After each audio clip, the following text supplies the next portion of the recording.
Hello, hello, hello, hello. This is JB, aka Jeanette Berry, for What's Really Good on Skies Crescent Radio. It is September 22nd, and this will be my final version of this show for a little bit, whatever life happens. Because I am focusing on a rebrand and release of new music and all that good shit. So I have to focus and figure things out. So we're going to take a break. But I'm really excited for today. Today's a little loosey-goosey. Not like, I don't know, maybe the other ones have sounded a little loosey-goosey.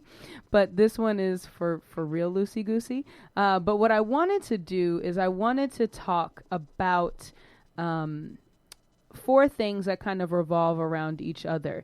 And Jade, if you would like to join in, you absolutely could and would and should. One of my guests today is Rokia Sheeran. She is a actress, and she is from North Carolina, living up here in New York for like, how many years now? 10? Oh, God. It's going on 11 now. 11. You can put the mic closer to you. Yeah. Yes, don't be afraid of it. Oh, well, there we go. There you are. There you are. All right. And she is a dear friend. She went to college with my brother. So that's where I met her, North Carolina A&T. Aggie Pride. There they go. And hopefully my brother will be joining us a little later. We drove into the city today, which was a bad idea because we thought we could get here in an hour, and that was a lie. Yeah. We should be able to because it's only 24 miles away. But, you know. Not in New York. Not in New York. 24 miles in New York does not take 40 minutes, ladies and gentlemen. Yeah. So what I wanted to speak about today is the idea of stigma, the idea of how if you have or we have ever dealt with stigmas of any kind, and how that related to, how that related to your self-love, love in general, doubt in general, self-doubt, and self-forgiveness and forgiveness of other people. Wow. Yeah. Not deep at all. No, not at all. Like last episode, we're just going to fucking go for it. And I wanted to talk about these things because this past month I started an event, which will hopefully be a monthly event. It's going to be at least October, November. And it's called The Village, and it's at BK Yoga Club with Paris Alexandra and her lovely partner. I believe her name is Alexis. It's a female black-owned yoga studio. Yes. And it's a body positive yoga studio. So anybody who looks like anybody can come in and do yoga. And they focus a lot on Kemetic yoga rather than just traditional like East Indian yoga. And they want to make sure that it's focused on people of color and a safe space for all body type, gender, anything that you could have an ism about or anything that you could feel stigmatized about. That's a welcome space. Have you done yoga before No. this? Okay. And because I was always afraid of it, and I always saw white girls doing it, so I was like, this isn't for me. Right. And then in this space, I felt so very comfortable and we did a little bit of yoga and we did meditation. We talked and then we had an open discussion about trauma. The guest I had that day was Sherry Ann Best, who is an amazing woman. She has a black woman-owned psychotherapy practice on Long Island. Wow. And it's flourishing, she says, and she came highly recommended. And we talked about trauma and her focus is in trauma and what trauma is. And we had a really intimate, lovely discussion after meditating, and it was amazing, like amazing. And so I started this because I recognize that the community in New York, especially of black artists, needs a place to go that's not just the bar or the club or after a gig, because those are fine. Like, I'm not telling anybody to stop what they're doing and judge their choices. What I'm trying to do is create a balance, because there aren't other places, like, or we'll go to the coffee shop and get coffee, but like, can't really do much in there. And like, I want this, oh, okay, cool. I want this to be a a space where there is balance, where there can be vulnerability, because my personal belief is that an artist, we shouldn't have to go through pain and like live in that pain to make good art. That's not what I believe. And so I believe that you need to be a healthy artist and understand that everybody goes through pain. And as an artist, your job is to make that pain into a story or something else that somebody can relate to or somebody can feel free from. So that's why I built that. That's why I'm, engaging in that space. And as we were talking, I was like, man, we really, just being a black woman in America, being a plus size black woman in America, being a mixed race plus size black woman in America, I just was like, and those aren't even big ones, but they're still so stigmatized. And I wanted to have an open space where we can talk about how hard it is not to stigmatize something, how stigma can affect and hurt not only just the person that we're doing that to, but us as people, because anything can happen in your life, and one day you might wake up with whatever affliction or whatever, and that has always carried a negative stigma to it. And so what do you do then? Right. Where's your idea of self-worth then? Because you have, for the longest, thought of this thing as negative, and now here you are. You might have a broken, you have to get your foot amputated. You might wake up with HIV. You might really heavy things, but everybody's told you it's a negative thing. You're a common leper. All of these things, everything that can be stigmatized. And we don't even have to go that heavy into just being stigmatized. But I wanted to open the space up for whomever my guests were to talk about it, because we don't talk about it. We don't talk about forgiveness. We don't we talk about love romantically, but we don't talk about how we love ourselves, how we love each other outside of romance. And we don't talk about doubt, because as artists, and the thing is, we then make ourselves feel bad because doubt is supposed to be, and especially in this day and age of the, entrepreneur influencer, we're not supposed to be doubtful. We're supposed to be hashtag stack them bags, hashtag I'm the baddest bitch, hashtag no, that's not always what it is. And you have to do so much work to get to those places, but everybody wants the shortcut. Everybody wants. That was easy. I'm so happy that's Genius. there. Genius. So now that I've spoken for a little bit, Rokia, would you like to introduce yourself? And then, you can say words. You gave me a good introduction, but yes, I am Rokia Sheeran. I am an actress here in New York City. I'd say from North Carolina, though I was born in Nashville, Tennessee, but I call North Carolina home, so that's what it is. And I am here in New York City pursuing my dream for about the 11th year now. And things are beautiful. I am grateful to be here. I'm appreciative to be here with you today, and I look forward to our conversation. Yay. So let's start with this idea of doubt first. As an artist, as a person, talk to us about doubt, how doubt has affected you. Oh, gosh. Doubt, I feel like, as an artist, is probably one of the most crippling things that can happen to us in our career. And it's so weird because it can creep up at any time for any given reason. I think my biggest, scariest thing for me as an artist was the fact that the way I present myself isn't the most feminine way, right? If you see me usually in sweats and tees and sneaks, right? Yeah. And so being who I am, I bring that into the audition room, knowing that I am then going to present whoever my character is, of course. Yeah.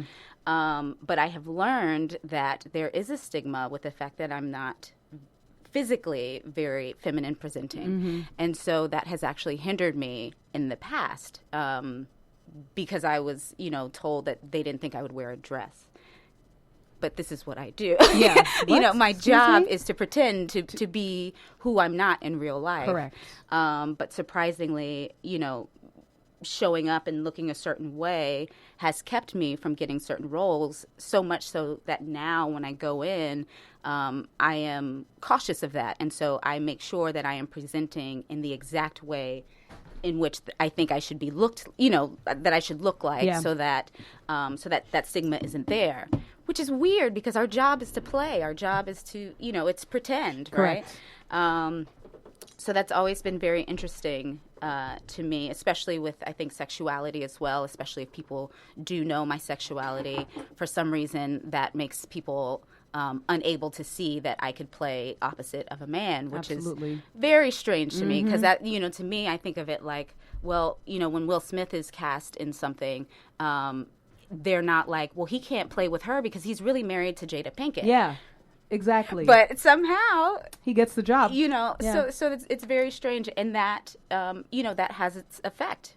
Anytime I go into an audition room, that is always on me. Yeah. Even today, and this was years ago, but it's still it's still something I always think about, and it's been very hard trying to come to terms with being okay with who I am and knowing that regardless of what I look like outside, that I still have that talent and I can pull it out when you need it. Yeah. So I think for me that's been the biggest journey, and it's been the best journey because it's helping me come to terms with who I am and realizing that that I know what I've got and I don't need approval. Yeah, that's where I'm at with that. You have been doing some work on your own for yourself. We've spoken about this. Yes. I have a question about that, and I'm trying to figure out how to frame it. Uh-oh. Do you think that...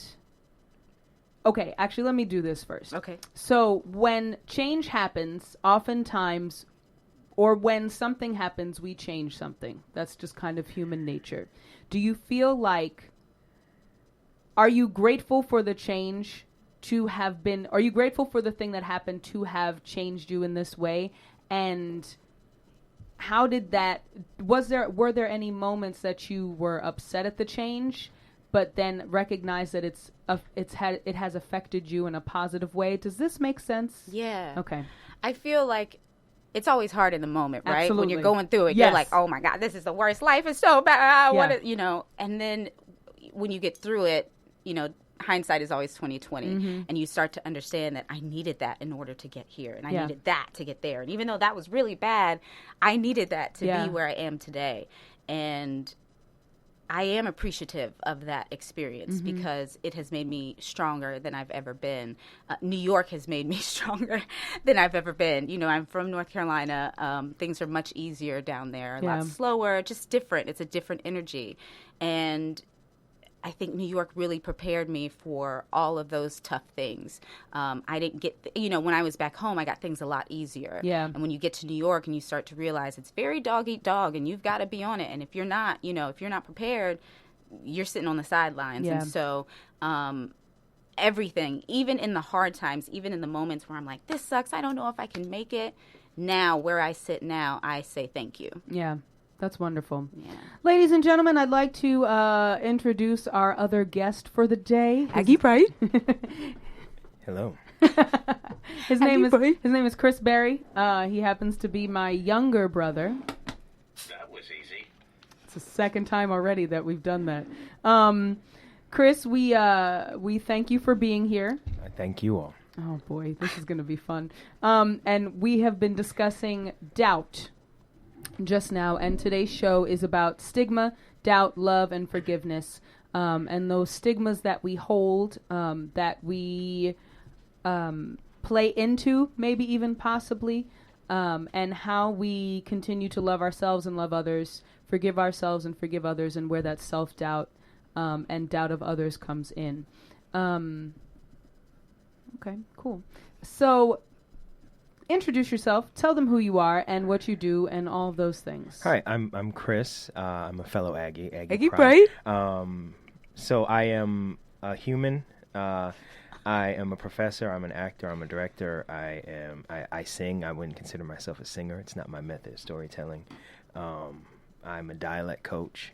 I'm a lot of things. I'm a mentor. I'm a mentee. I guess I serve a lot of different purposes to a lot of different people, I think, like we all do.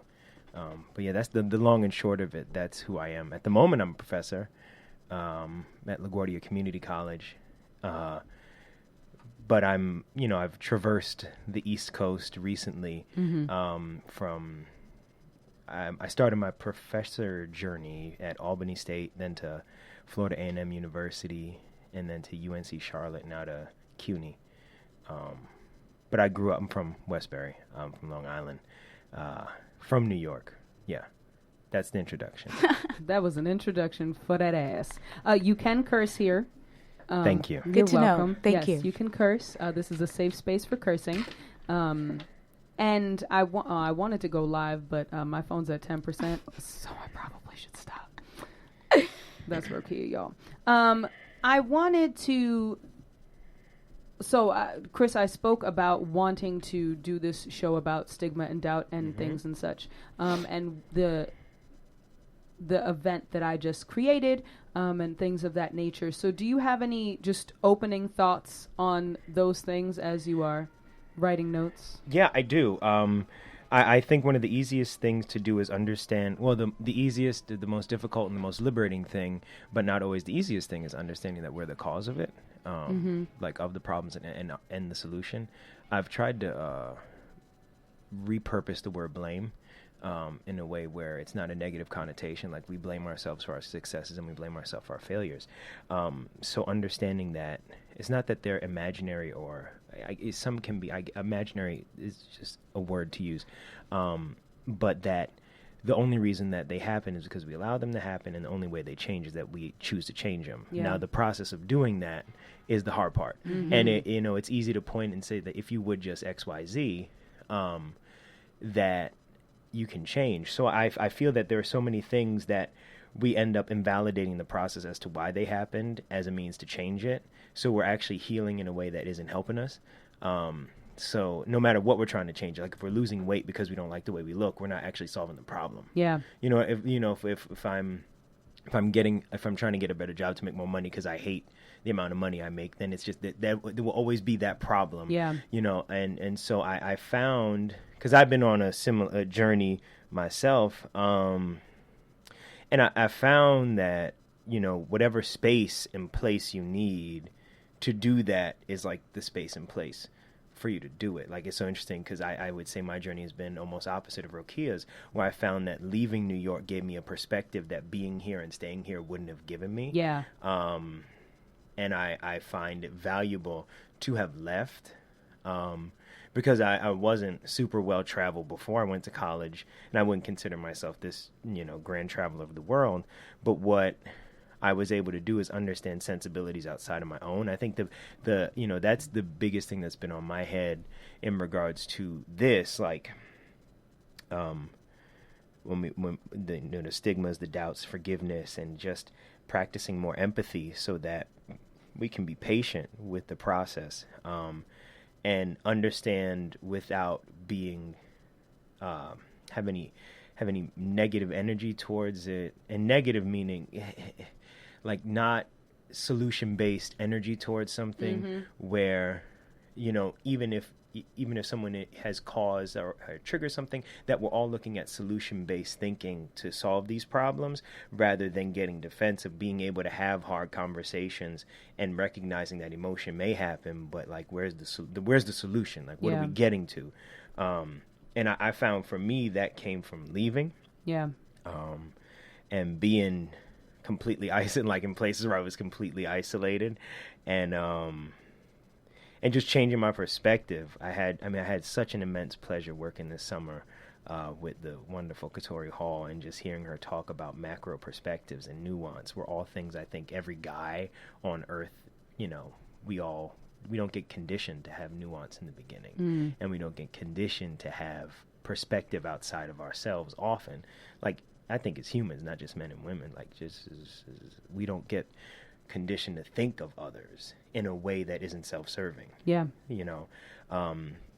Because, I forgot it was, I remember first time I ever had this like equation with time and like why the days seem shorter, and someone's like, well, it's a smaller percentage of your life. I mean, it's now like a day now matters less in my life, my lifespan. And then you look at like the history of the universe and you realize like how insignificant, and I say that in not negatively, but how insignificant our time is on Earth. Yeah.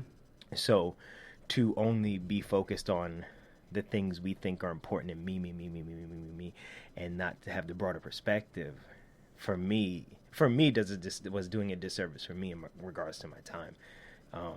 And how do I forget? I'm still in the process of learning how to forgive myself for that, and how to be okay with it being rough in the solution. Yeah. It's not pretty. No. Whatever pretty is, but it's not always smooth.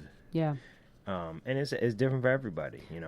I appreciate being in the arts, because one thing that it has done is that I am aware of how you need to practice something and have discipline to get to a certain place. Yeah. Not that I'm the most disciplined person, but it has the understanding of focusing on a goal, even if it's a small goal, and putting your energy into that has helped me emotionally as I've gotten older. When you're growing up, you think that your 30s are like the end of the world, I think, or you're very old and you're supposed to know everything. And when I tell you, and if there's anybody listening that is not 30 yet, your 30, for me, my 30s have been so exploratory. And I think because I got rid of the idea of living for other people. For a long time, I didn't know what I wanted to do because I was always good at this one thing. So it didn't feel like work ever, right? It didn't feel like, this is something that I have, like, I'm just going to do because I'm a singer. I've always been a singer. I sing. That's it. But people will be like, oh, but are you going to do American Idol? Are you going to do this? You should do this. What do you have, a record deal? And so I had so many voices in my head telling me what I should and shouldn't do, and then feeling like if I don't do those things, I would let them down. And it's like, but that was me as a person too, because that was just how I, how I was influenced by church. So, all that stuff. But the most freeing things that I have learned and really explored and sunk into myself are the fact that this is my life, and nobody can tell me what I should and shouldn't do, because they don't know me like I know me. Now, I'm still getting to know me, especially at 35. It's a whole different ball game. I feel like I have lived 3 lifetimes. Like, I feel like every decade has been another life, which I'm grateful for. Like, I don't take that as a negative thing, but I believe that traveling in other places and getting new experiences with people is such an important part of growing. And a lot of the times we get stuck in our comfort zones, and everybody, all the memes are like, success is outside of your comfort zone, and we can hear that a lot. It's true, but the point of the matter is sometimes you need to broaden your perspective. And sometimes, I definitely needed to broaden my perspective, and going to Ohio was like the best thing I could have done for myself. And even outside of traveling the world, because I saw because that was a little more isolated than being in Ohio. It was different. But going there and understanding who I was to other people, because when I was there, I was the token black person, and I was never the token black person anywhere. And so that, when I recognized that, and when I recognized that they thought because I was light-skinned that I would be on the white folks' side, and then I came into the rooms and was like, no, That is not happening that way.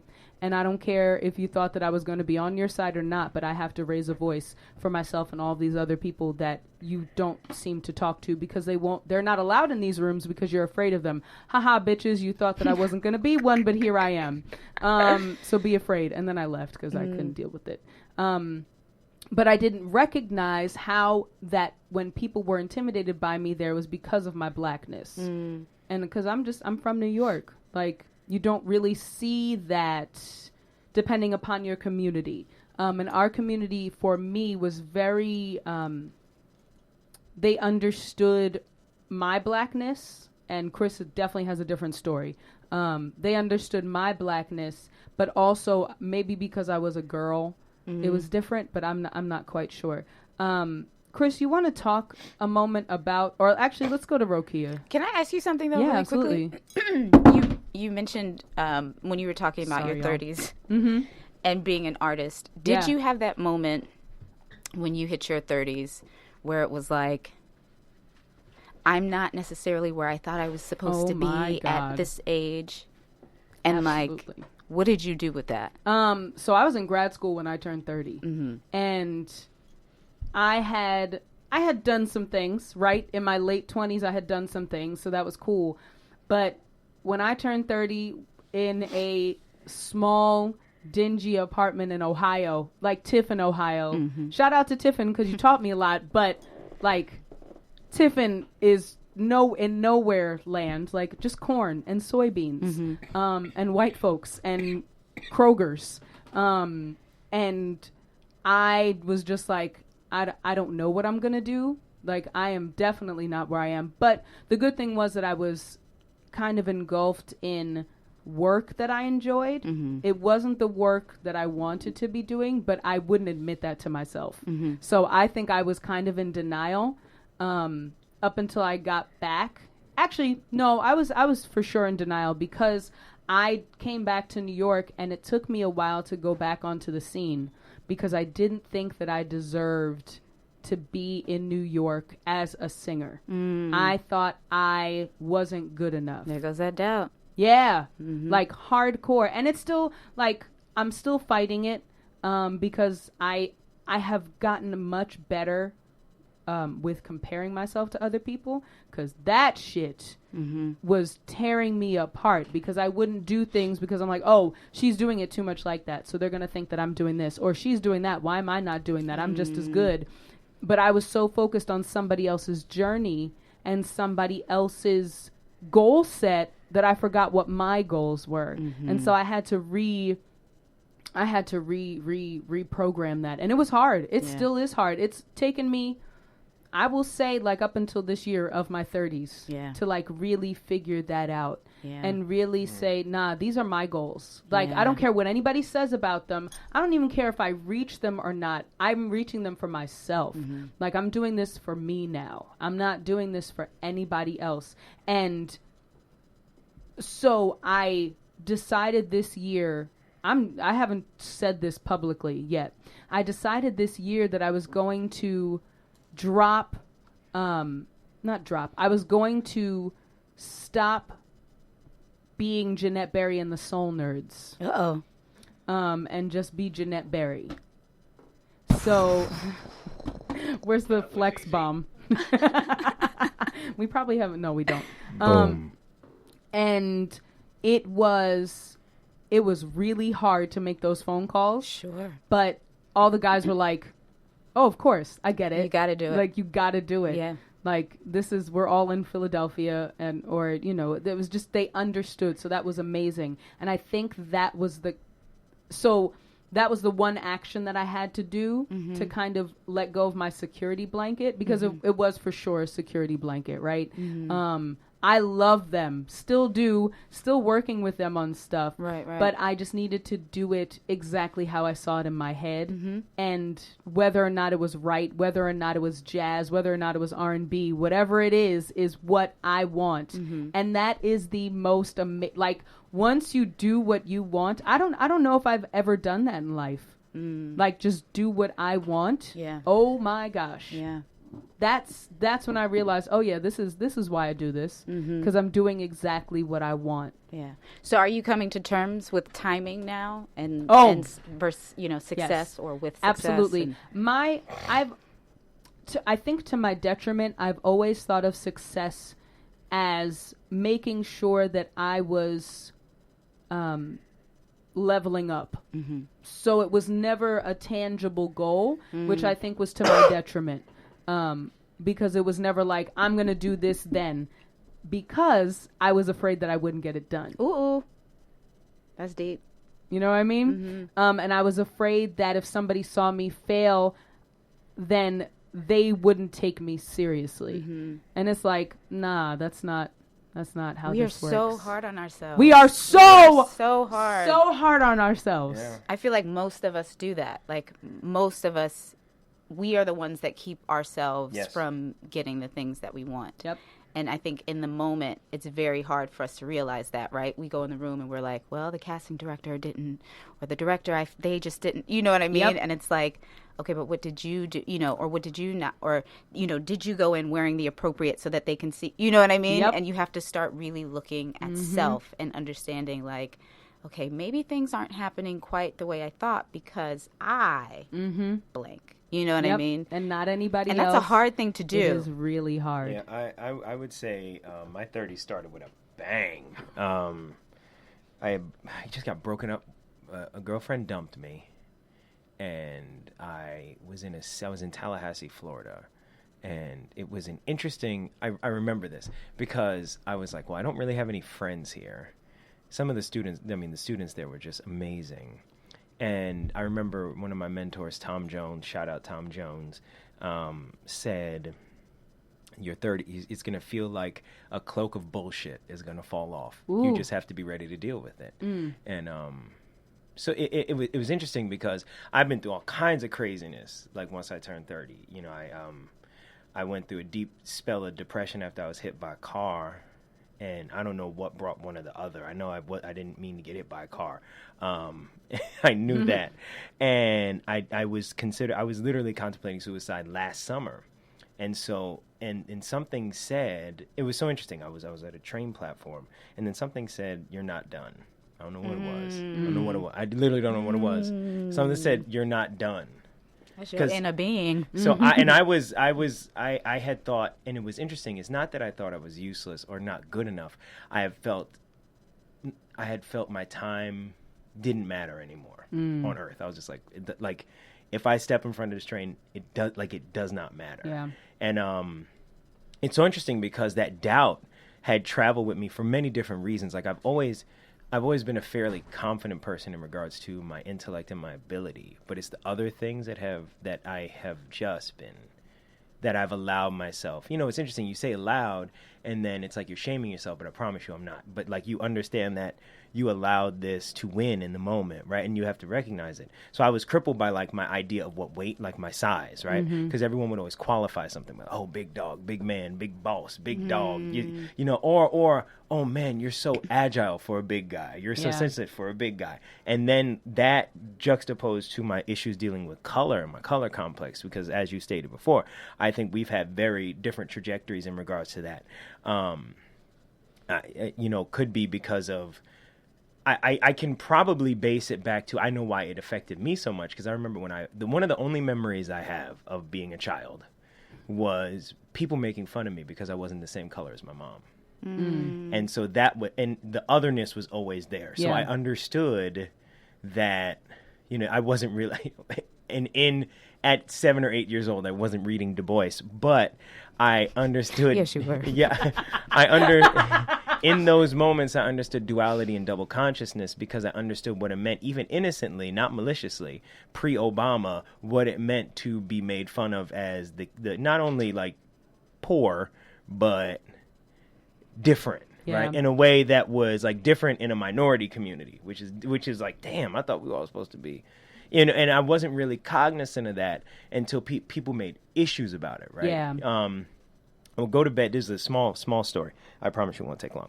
I would go to bed because my hair changed texture, and it got curlier. So I said, my logical realization as a child was like, well, if my hair changed, I'm going to get darker one of these days. Wow. And I would go to bed like, if I just was darker, no one would give me half the shit that they gave me. And it was because I thought it was valid. You know what I mean? Yep, absolutely. And I mean, I've had some, and I don't think that warrants what people have said to me. It does warrant my response. Like I've had some pretty crazy, like when I and people have to really be around me to witness someone saying it about me, because I'm kind of okay with who I am, and I think that throws people for a loop. Like there's something, it's an extreme war where there's one side that's really good and then other side's like kind of really insecure. And it's like, you know, and those things at war sometimes look, people comment on that. And so I've had to explain to people, no, people feel okay saying these things to me. So in regards to the trajectory in 30s and like what I've been working on, man, because it was so funny. I had made a list of goals to hit before I hit 25 and I hit all of them. Wow. I hit absolutely all of them. That's amazing. That's dope. It was actually the 30, and I hit all of them by 25. And then I never wrote down any more goals. I said, well, I don't know what else I want to do. And then one of the things that you say you're a singer, I've always been someone who people align with, now people align me with being smart, which I think is grossly overstated and overrated. Me too. Yeah, thank you. Just kidding. And I have also been aligned with acting, and because I chose to be a professor, people are like, oh, do you still do this? Like, and just like the idea of like people not being monoliths, that there can be different trajectories and experiences based upon a reality, and just because I'm not doing what you look at as something. And I didn't get defensive. So the only time I would get defensive is, let me say the only, I don't categorize these things. When people say, oh, you're a teacher, I go, no, I'm a professor. So, because I think there's a difference, and it's a way of me saying. And he went to Brown. And we knew that was coming in. But it's interesting because all of these things trigger what you don't think is valuable about yourself. Yeah. And what I didn't think was valuable about me. Like I remember someone, actually the person that was supposed to be here with us, one time said, you would be really hot if you had a six-pack. Right? And I would, people have, I mean, the things that have been said to me are just amazing.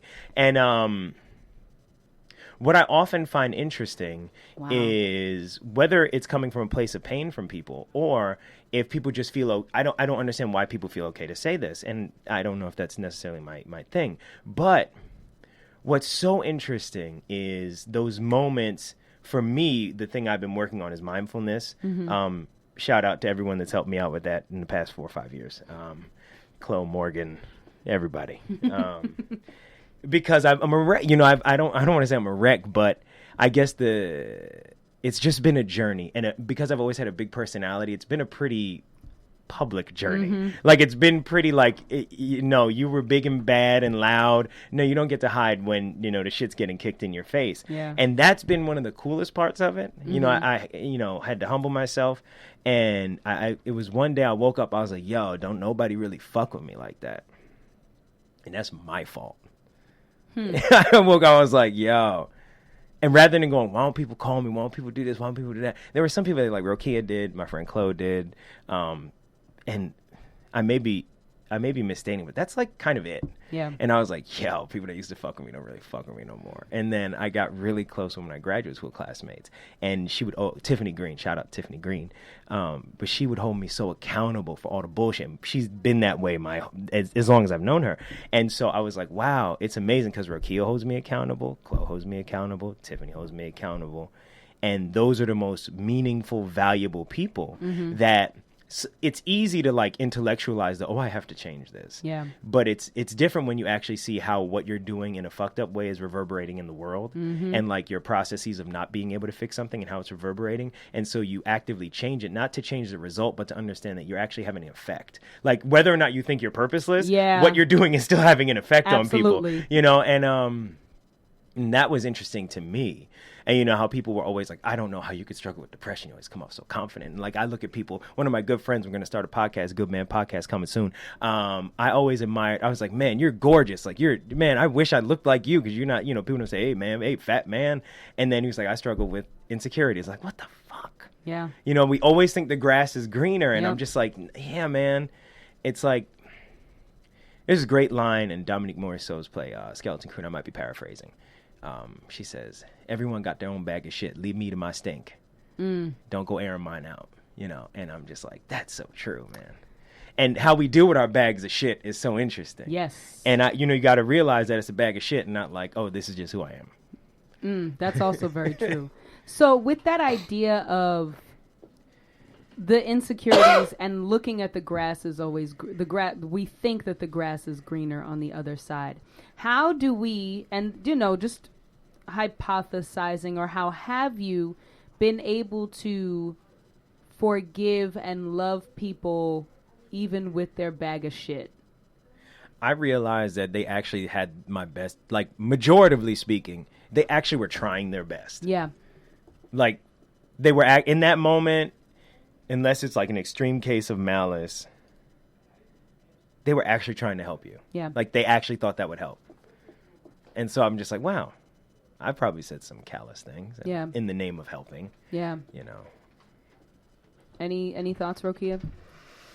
I think where I am now, or at least where I'm trying to be now, where I'm working on being now, is whatever bag of shit that I'm getting from whomever is there because I created that somehow. I'm really into energy. We've talked about that, and I'm starting to really understand that. You know, we talk about karma, like, you know, we throw it out there lightly. Karma, you know, the things that you throw out come back to you. But if you really understand that and you really, I think, practice that, then you understand that even the small things, even the little things, whether somebody calls you or doesn't call you or whatever, is still because of me. Yeah. Right? And understanding that whatever you're giving to me is a mirror for me. Yes. To grow somehow. And it's my job to understand how to move through that in a positive way so that I am not affected, you know, negatively, or that I'm not responding in a way that doesn't benefit me. Because what I'm starting to learn is that all negative energy does absolutely nothing for me. Yeah. So, you know, whether I have anxiety about going into an audition because of how I look or whatever, and I'm scared, does that help me? That's not going to make my audition any better. Correct. And so I'm really working on centering myself and understanding that whatever negativity I am receiving for whatever reason is happening so that I can grow somehow. Yeah. And I'm not saying it's easy, because it is something that I'm working on every day, as often as possible. You know, anytime that a negative thought creeps in, I am right there to combat that. And I have to do that because right now, I'm not in a place where I'm just like, oh yeah, I can, it's magic. Yeah, right? I've got it. Everything's fine. Everything's gravy, yeah. But because I'm starting to see these things really working, starting with the little things of claiming something and it coming to fruition. Like, I'm starting to understand that really works. And once you start to do it with the little things, it starts to get a little bit easier. For the bigger things. Sure. And the bigger things. And I want to just be able to just move in love, light, and joy, regardless of what I'm getting. Absolutely. Yeah. Absolutely. I believe in the power of words, because I believe that words are our intentions, spoken. And that it's really important to choose the correct words for the situation. It's made me read a lot more because I want to be able to expose myself to the language that my soul feels, right? You know beautiful. what I mean? And that's part of the reason why I wanted to do podcasting, because I'm a big believer in words and in sounds. And I believe that anything that leaves your mouth is not only a word, but it's also energy. Ooh, it's a vibration. All of that is really real. And especially as a musician, I believe that all of that comes from the intent that you put behind it. And that intent, while you might not have the intention to speak badly about someone, like Chris was saying, that what they were trying to do, though might have been callous, was in love, it still had a negative impact on you because of the word, because of the word choice. And I'm learning to, in my own space and own self, to speak positively to myself and stop even what sounds like positive is normally, what's the word? It's passive aggressive. Like, how can I be passive aggressive to myself if I just want the best for myself? So I'm learning how to speak softly to myself and speak softly to others, because for much of my life I have been loud and very out front, and I'm realizing that that wasn't really ever me, but it was just the me that I was presenting so that I could seem more black. That was a big thing. And I had to stop that. I had to, because I didn't actually like being the center of attention. What I like is people making sure that they're feeling safe. And now I have to kind of work on the balance in myself of making sure everybody else is safe with making sure I'm safe. Yeah. So that's the work that I'm doing right now. And not just safe, there are other words: comfortable, loved, forgiven. I will give everything to everybody else, and then I'm down here. And it sometimes might not seem like I'm giving those things because of my word choices. So that's all the things that I'm working on. But when I see other people, just like I see the two of you, I see people, period. I see people. I see a person. I see people. And I understand that we are all working through things that we may not want to talk about or want to keep on our face. And so it's important for us to value each other's time, space, and energy with humility and gratefulness for them just being in the space. And even if I can't love somebody the way that even if I can't love somebody the way they need to be loved, I for damn sure am not going to love them the way I think they need to be loved, but I'm just going to send them love energy. And that's really important, because you can't change people. Only You have no control you over have no anybody control else. over Yeah. it. None.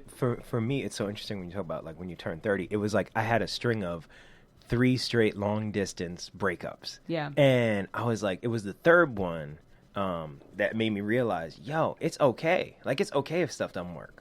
It may hurt. Like, that means that means you gave your all. Like, Absolutely. if it doesn't hurt, and it's like, rather than playing the result, play the fact that you've improved. Yeah. So for me, it's like, even if I go out on a date with someone and it doesn't work out the next time, I'm like, yo, if I did if I was the best version of me in that moment and it don't work, that means you're going closer towards what you want and I'm going closer towards what I want. Absolutely. And that was a real liberating thing for me. And to be like, it's so interesting when you turn, and I know you all may feel it differently than I do, because when I turn 30, when you're going to, and your friends start getting married, or when you're going to find a nice, and then people always want to introduce you to someone. And when you say, that's not really my focus right now. Like, it's okay. Yeah. And they're like, why? I said, well, when it'll happen, man. And sometimes, and it's just like, okay, and what that allowed me to do when you realize you can't change anyone. Also, like, I went bald, like stressing out. And, it was the most frustrating thing because I loved my hair. I think it was a learning lesson. I was like, this is what I get. But what was so liberating is like, oh, not only can't I change them, if I did, they wouldn't be the person I wanted anyway. Do you know, like, they would just be like the iRobot version of who I think, and then in the end, it's going to be robotic. It's not going to be genuine, and it's like, it's okay for something to work for a week. Yeah. It's perfectly. I've had. I mean, you all know I've had a good situation work out for a week and then it just left. Yeah. And I've started adding on to starting sentences that aren't so positive and trying to make sure that I finish them with a positive. So, like, if it didn't work out, I went on a great date and everything went so well, and then I never heard back because things are always working out for me. Yeah. And then it's like, then it starts to make sense. Yes. And then it starts to get a little bit easier, that next breakup. And it's like, I love them so much, but we are not together because things are working out for me. Yep. And Yep, got it. And okay. I, that makes sense. Okay. And okay. I always tell people that I would rather not prolong temporary. Absolutely. You know what I mean? I'd rather, and I'm not trying to like expedite temporary. Like, I'm not trying to say, well, is this going to work? Well, let's stop it now before we go to the restaurant. But we often, we think we imply what Rokia just said. We think we imply that right? But it'll work out for me. Like, we think we imply that, but we don't really, right? No. And then often we put all the words, we put so much value in the things that don't, because it's so tangible. Yes. Right? And it's so real, like, oh, it didn't work out. We can't. Because that's all we know. That's all we know in the moment. That's Yeah. what is that what we do know is that what is that relationship is not happening Yeah. right now. So that's the easiest thing to be able to And the obvious, and Yeah. the, Yeah. and then the other thing, the obvious thing is things will work out for you. Yeah. And it's so interesting because I know I grew up in the church, don't really do it anymore. But the concept, like, it's so interesting because I'm like, wow, I failed that whole faith thing. Like, in that moment, I was like, well, did I really understand faith? Because I have to have some sort of faith that it will work out, Yeah. you know? And I just think there's so many words that are so loaded with meaning here in this country that, or just in general, like, we load these words with so much meaning. When I say faith, we automatically think religion. Yeah. Rather than, like, the believing in something that you can't see or prove. You know what I mean? Yeah. And, like, and so it's just like it's so easy to believe you imply these things. You're implying an implication. You're like, oh, I said that to myself. It's fine. Yeah. And you're always playing the result. In the moment, if I'm not sad, that must mean I'm happy. Yeah. Rather than, excavating your happiness, like actually investing in that. We always invest in the negative. We always invest in that because it's obvious. But we go, or we doubt the other side, the converse. And I don't know where that started. I don't know what part of human nature that is. Maybe some I think science. that's like I think, if I'm not mistaken, that's like a survival thing, right? Because we were hunter-gatherers back in the day. If I'm not mistaken, it's because our brains are trained for worst case scenario, right? Yeah. So that immediately, like, if you think about it, like, as soon as you think of something amazing to happen, tomorrow you are going to get a record deal from blah, blah, blah. And then immediately your brain goes, but if blah, blah, blah happens, I probably can't get it because, right? Yeah. And you're so rejecting it's like, it already. And so because of that, we're already rejecting. We're already putting that energy, like, we've already set our belief and what we want and our goal. But then we've automatically started to say, but, Yeah. this can't happen. Because but. we're trying to solve a problem that hasn't even... doesn't exist. Yeah. That's the greatest acting lesson I ever got. Stop solving problems that don't exist. Yeah. It's so interesting. We, in the humanizing process of, I think, being artists, we do lean into this a bit and we confront these things.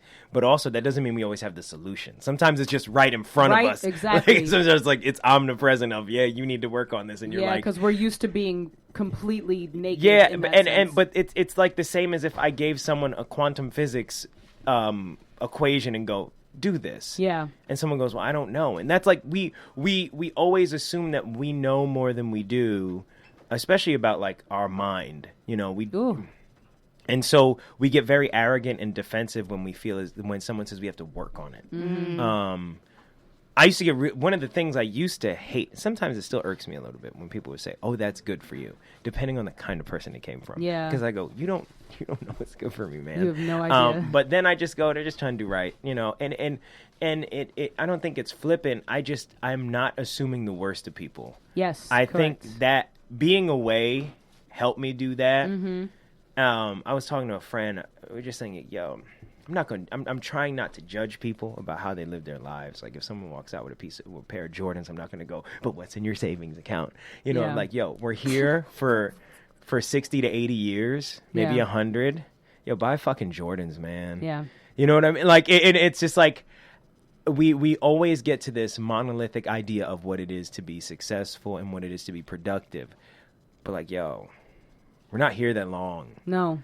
Like, live your life. like, and your life, I want people to live their lives the best way that they know how. Absolutely. And if I want that for myself, how can I not want that for somebody else? And so sometimes I see, oh, you actually don't know what that is for yourself. So this is why you're projecting onto other people and so judgmental. So I can look at that and say, all right, you actually don't want that for yourself. So I understand why you're doing that. Or you just don't understand yes, how and, it is. Yeah, you know what I mean? It's totally a yes and. And so I have learned to let people live their lives. Yeah. whatever that means for them. Because we stigmatize being poor, we stigmatize being rich, we stigmatize being happy, we stigmatize being sad. Everything we do, we want to judge somebody on. As a way to avoid it, too. As a way to avoid it. So, with that, we're ending the show. What? I know it's over. That was easy. That was perfect. I know. And I want to, before you guys go, if you have any last words, but also shout out your socials if you have them, so people know what you're doing and where they can find you and things like that. The last thing I'll leave today is understand the process and be okay with talking about it and be okay with other people being in process and have more fun. Chris, CHRIS, 2_ Berry, BERRY. That's on Instagram. You can also find me on Facebook as Christopher Berry, or maybe Chris Berry. You can also check me out with some of the work I do at www.blacktheaternetwork.org. That's theater with an R-E. You can also check me out at LaGuardia Community College if you'd like to take my class. It costs. And if you would ever like to, hit me up, the best way is through the Instagrams. Which is the same as Chris, 2_ Berry. There you go. Rokia? I don't have social media. That's but why it took so long. I know. I just want to say, Jenny, I'm so proud of you, and I'm so grateful to be here on your final day for now. Thank you. What I look better group forward to end it? Yeah. Right? What better group? And I look forward to seeing what else you do with this or, with yourself. And I'm just excited to the fact that you are in my life. I'm grateful. Thank you. So I'm looking Me forward. too. I'm really grateful to have had the two of you on my show today. You can all find me at JB_Soul Nerd. That's on Instagram and Twitter. I do love both. I have the website soulnerds.com, but that will be changing soon as well. So get ready for all new things, but you can still follow me at JB_Soul Nerd. Thank you, Jade.